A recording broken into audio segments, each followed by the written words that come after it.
सभी का स्वागत है बॉलीग्राज स्टूडियोज में और मैं हूं आपके साथ अनुष्का त्यागी।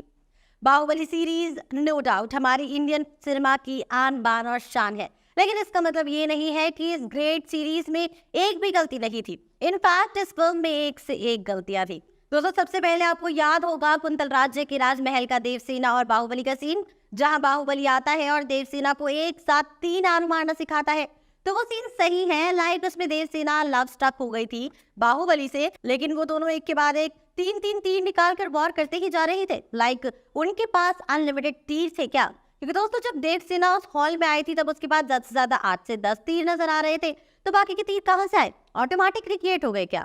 तो दोस्तों उसके बाद ही मिस्टेक है शिवगामी के कैरेक्टर का फॉल।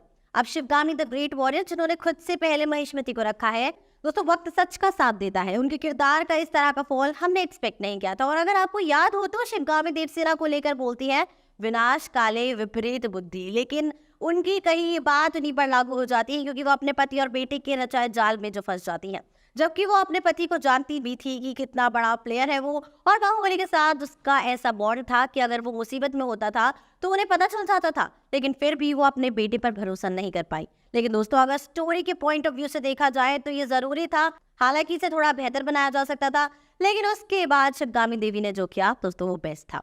अब उसके बाद है देवसेना का किरदार, जो शिवगामी की तरह ही एक वॉरियर थी, जो लड़ना भी जानती थी और दयालु भी थी। एक अच्छी रानी बनने का पूरा पोटेंशियल था उनमें, लेकिन उनके विष से भरी बोली ने ये सब बर्बाद कर दिया। हाँ, हम ये जानते हैं कि देवसेना हमेशा सही थी, लेकिन उनका बोलने का तरीका और अपनी सास को ऐसे रूडली जवाब देने का स्टाइल बिल्कुल कूल नहीं था। अब इन दोनों सास बहू के चक्कर में बेचारा बाहुबली फंस गया और मौत की घाट पहुंच गया। और यहाँ अगर हम मिस्टेक की बात करें तो दोस्तों वो थी देवसेना का शिवगामी को भेजा गया लेटर।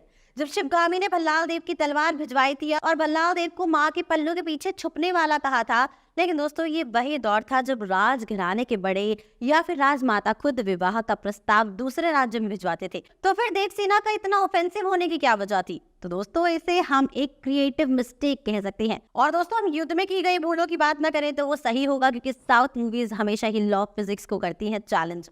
हालांकि दोस्तों ये मिस्टेक ऐसी नहीं थी जिसका इफेक्ट स्टोरी पर हुआ हो, लेकिन जब आप बाहुबली को बार बार देखते हैं तब ऐसी डिटेल्स पर आपका ध्यान चला ही जाता है।